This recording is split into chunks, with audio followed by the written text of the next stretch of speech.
Digital తరగతులు వీక్షిస్తున్న విద్యార్థులకు నమస్కారం. నా పేరు కె శ్రీకాంత్, జెడ్పిహెచ్ఎస్ ధర్మాజ్పేట్ మండల్ దుబ్బాక్. ఈరోజు మనం 9వ తరగతి సాంఘిక శాస్త్రంలోని జీవావరణం అనే పాఠాన్ని గురించి తెలుసుకుందాం. గత క్లాస్లో జీవావరణం యొక్క ప్రత్యేకత, జీవావరణం యొక్క శిలావరణము, జీవావరణము, ఇతర ఆవరణముల మధ్య సంబంధము, ఆహారపు గొలుసు, పర్యావరణము, కాలుష్యము, భూగోళం వేడెక్కడం వంటి అంశాల గురించి తెలుసుకున్నాం. ఈరోజు ఇతర జీవావరణ అంశాల గురించి తెలుసుకుందాం. ఈ చిత్రాన్ని గమనించండి. ఇందులో మనకు వివిధ రకాల అడవులు, చెట్ల రకాల చిత్రాలు కనబడుతున్నాయి. విభిన్న రకాలైన అడవులు ఉన్నాయని మనం గుర్తించినాం. మరి విభిన్న వృక్షజాలం, ఈ సహజ వృక్షజాలం ముఖ్యంగా వర్షపాతము, సూర్యరశ్మిల ఆధారంగా 3 వర్గాలుగా విభజించబడ్డాయి. 1 అడవులు, 2 గడ్డి భూములు, 3 టండ్రా వృక్షజాలం. అలాగే ఒక ప్రదేశమును బట్టి, శీతోష్ణ స్థితిని బట్టి వివిధ రకాల అడవులుగా వర్గీకరించారు. వివిధ రకాల అడవుల్లో ఈరోజు మనం కొన్ని ముఖ్యమైన అడవుల రకాల గురించి తెలుసుకుందాం.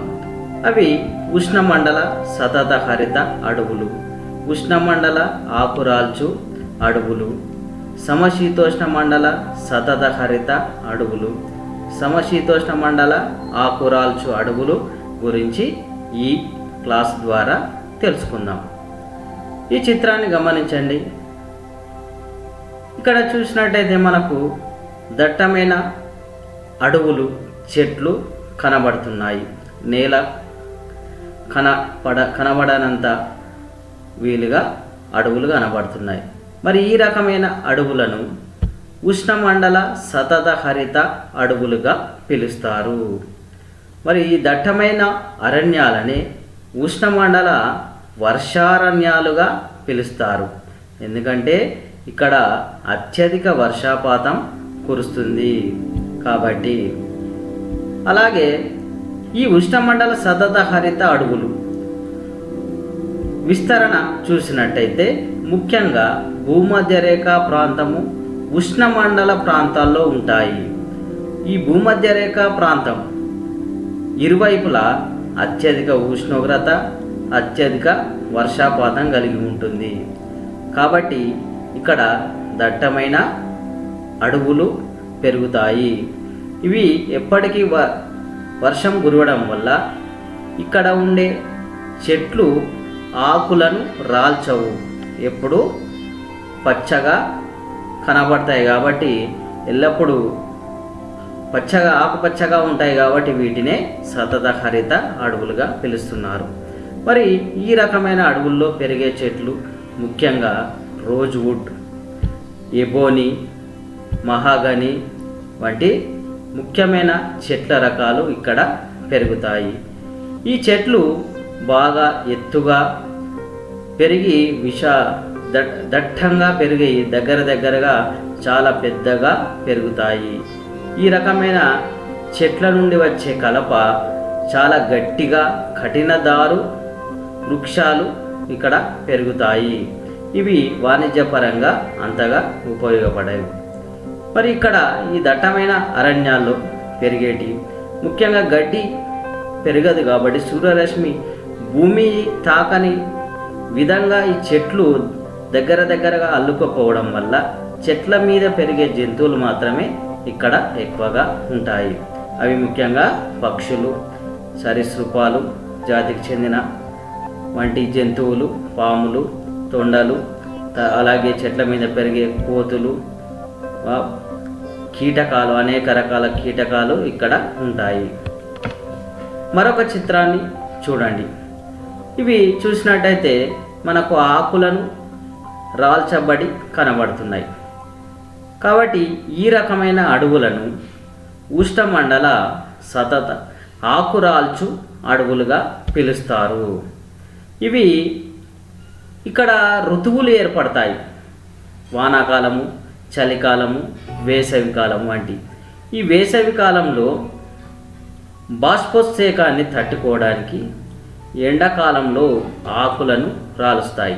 కాబట్టి వీటిని ఉష్ణమండల ప్రాంతాల్లో ఉన్నాయి కాబట్టి వీటిని ఉష్ణమండల ఆకురాల్చు అడవులుగా పిలుస్తున్నారు. ఇవి ముఖ్యంగా చూసినట్టయితే మరి ప్రపంచంలో దీని విస్తరణ మధ్య అమెరికా ప్రాంతాల్లో ఈ రకమైన అడవులు ఉన్నాయి.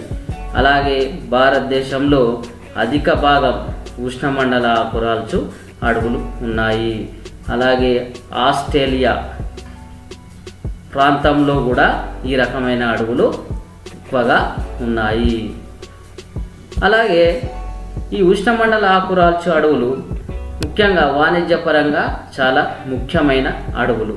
ఇక్కడ పెరిగే చెట్లు సాల్, టేకు, వేప, శీశం వంటి చెట్లు బాగా పెరుగుతాయి.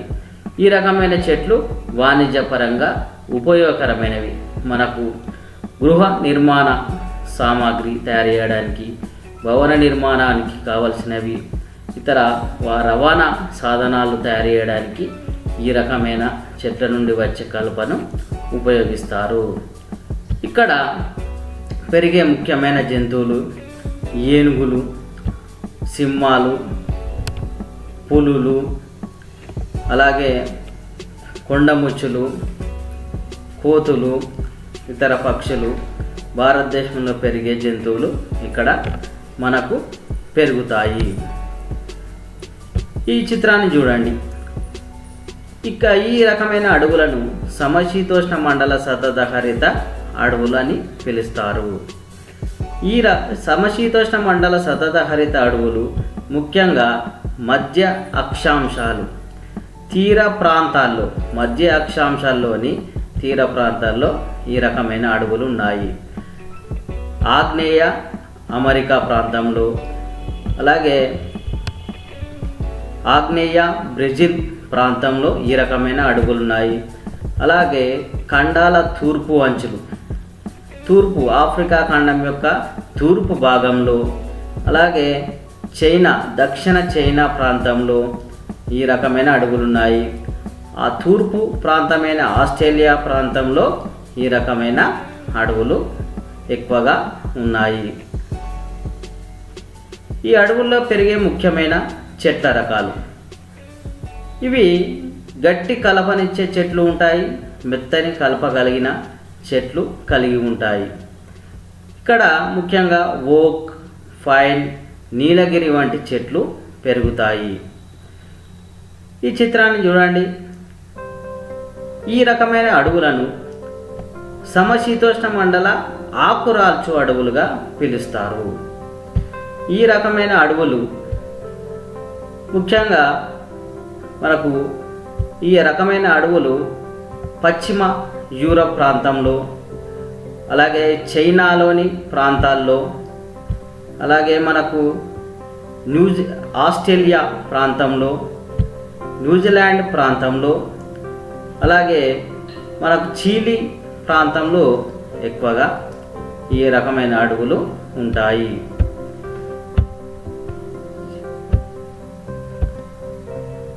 ఈ చిత్రాన్ని చూడండి. ఇక్కడ పెరిగే చెట్ల రకాలు ఓక్, యాష్, బీచ్, బిర్చ్ వంటి చెట్లు పెరుగుతాయి. ఈ సమశీతోష్ణ మండల అడవుల్లో పెరిగే ముఖ్యమైన జంతువులు ఈ తోడేళ్ళు, జింక, ఇతర జంతువులు పెరుగుతాయి. అడవి కోళ్ళు లాంటి జంతువులు ఇక్కడ పెరుగుతాయి. విద్యార్థులు, ఈ అడవుల గురించి తెలుసుకున్నారుగా. మీరు తెలుసుకున్న అంశాల ఆధారంగా ఇక్కడ మీకు తెలియజేసిన ప్రశ్నలకు సమాధానాలు తెలపండి. 1వ ప్రశ్న, సహజ వృక్షజాలంను ఎన్ని వర్గాలుగా విభజించారు? అవి ఏవి? 2వది, ఉష్ణమండల సతత హరిత అడవుల గురించి వివరించండి. 3వది, భారతదేశంలో గల అడవుల రకాలను పేర్కొనండి. 4వది, సతత హరిత అడవులు మరియు ఆకురాల్చు అడవుల మధ్య తేడాలను తెలుపుము. మరిన్ని జీవావరణం యొక్క మిగతా అంశాల గురించి మరొక క్లాసులో తెలుసుకుందాం. ధన్యవాదాలు.